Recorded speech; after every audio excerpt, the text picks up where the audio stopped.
en la sección internacional del País, en la página 3, aparece la siguiente noticia. Scioli lucha voto a voto para evitar una segunda vuelta en Argentina.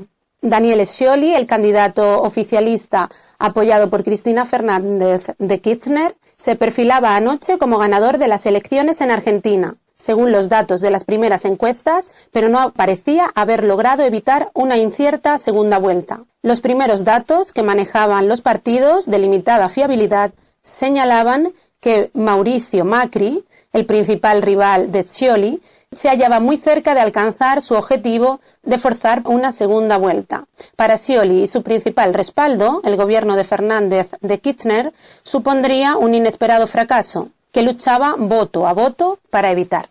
Aquí los dos candidatos que se han presentado a las elecciones presidenciales en Argentina son de familias muy poderosas económicamente. Pertenecen a la oligarquía verdadera de Argentina. Son multimillonarios, tanto Scioli como Macri. Este Macri ha sido casi un niño mimado, que es el opositor liberal, mientras que Scioli es el candidato elegido, prácticamente empujado por Kirchner, por Cristina Fernández, el peronismo, el neoperonismo. Es decir, de un lado, si triunfa Scioli, aunque no sea declarado exactamente seguidor de los Kirchner, pero sí está empujado por ellos y él está en muy buenas relaciones, pero representa el intervencionismo del Estado en la economía. Mientras que Macri, que es también hijo de un multimillonario y que ha presidido los clubes de fútbol y campeón de otros deportes, de barcos, pues este es un liberal. Así que la lucha aquí, al menos en la propaganda, ya después se verá en la realidad, es entre el intervencionismo y el liberalismo. Primeros datos de la encuesta a pie de urna parecía que daban vencedor al oficialismo, es decir, al candidato de Kirchner. Pero se ha complicado el asunto porque la realidad es que no va a sacar suficiente proporción de votos como para ser elegido presidente. Y que Macri alcanza los votos suficientes para forzar una segunda vuelta entre los dos, entre Scioli y Macri.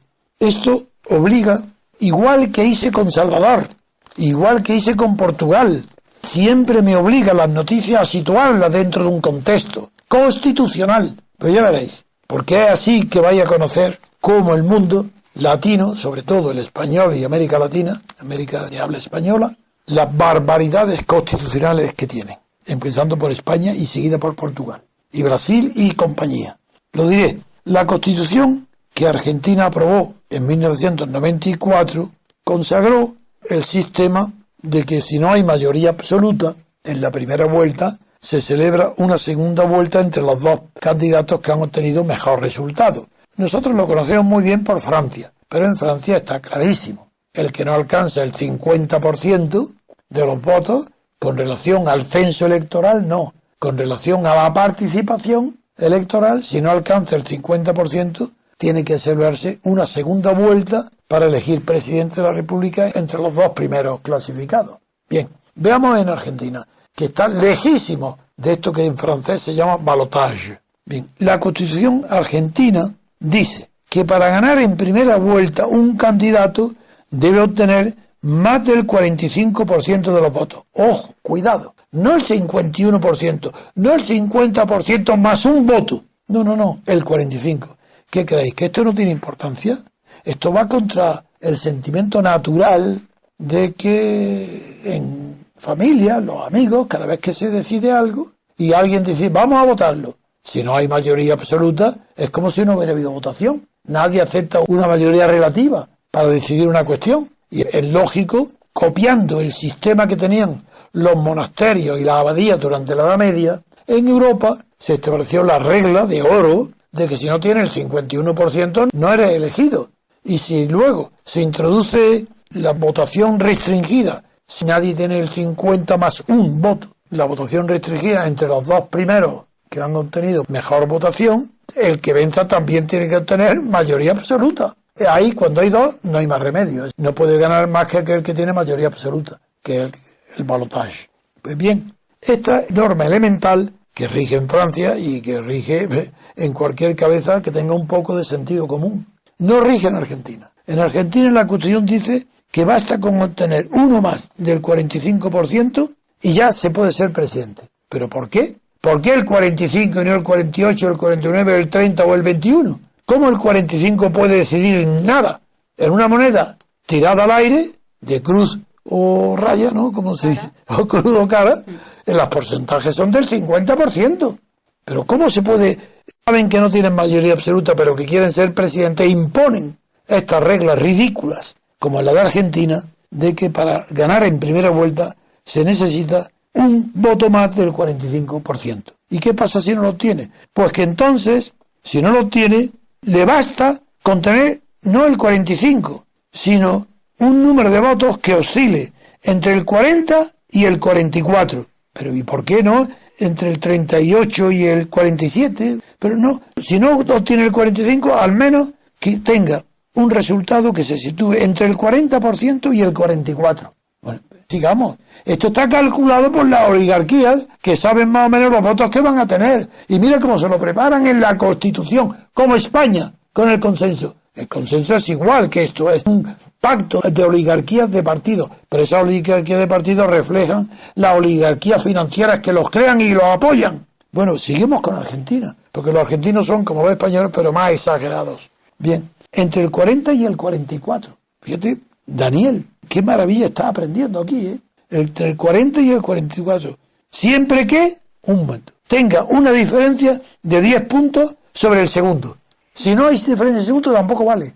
Tiene que tener eso y siempre que haya una diferencia de 10 puntos. ¿Y por qué no 8 puntos, y 7, o 6, o 5? A juego de la oligarquía, cálculos de antemano. Se equivocarán luego, esa es otra cuestión. Bueno, desde las elecciones de 1995, nunca ha tenido lugar un balotaje. Un balotaje. O sea, que les ha funcionado a la Le ha funcionado. No. Sí, les ha funcionado, no. El balotaje no, es la primera vez que se va a celebrar desde 1995. Luego les ha funcionado a la oligarquía el eso sistema sí. ideal. Perfecto, es que no habéis comprendido, es verdad. Solo en 2003, ya veréis, ningún candidato superó la barrera del 40%, que es la mínima. Y entonces, ¿qué pasa ahí? Porque Carlos Menem, que era entonces el peronista, sí, logró el 24%, y su correligionario Néstor Kirchner, entonces subió el 22%. Había ganado Carlos Menem, pero con una diferencia que no llegaba al 40%, por tanto no podía ser. Entonces la contienda tenía, por tanto, que decantarse en una segunda vuelta. Y ahí tuvo un resultado inesperado. Y es que se celebraron encuestas antes del balotaje. Y en esas encuestas todas daban una abrumadora victoria a Kirchner sobre Menem. ¿Y qué hizo Menem? Renunció, no se presentó. Por tanto, esta es la primera vez que va a haber un balotaje. Daniel Scioli, si no vence en la primera vuelta, que ya está casi decantado que no, puede ser todavía que venza, pero la última noticia es que no. Deberá acudir a la segunda en el balotaje con Mauricio Macri. Esta es la novedad, porque no puedo ahora dedicar mucho tiempo a cada uno, pero esta es la novedad que siempre quiero dar de cómo se explica que países que tenían que haber sido civilizados, porque en Argentina tuvo mucha influencia, Francia ha tenido influencia en las instituciones. Carlos Gardel trajo el tango de Francia. Era de esperar que Argentina tuviera una constitución un poco más decorosa. Y esto es indecoroso. Este es el juego de la oligarquía. Da por tanto lo mismo que gane uno u otro. Solo que, si es el Scioli, habrá más intervención del Estado. Menos que con Cristina, que también tengo que aprovechar que pese a los desastres de gobierno de la presidenta Cristina Fernández de Kirchner, pese a ello, se abandona el poder con un 50% de opinión favorable en las encuestas sobre ella. Y que a pesar de todo el lío tan inmenso que provocó el fiscal que denunció la complicidad del gobierno de Cristina en el célebre atentado contra aquella sede judía, pues pese a todo ello, tiene un 50% de aprobación.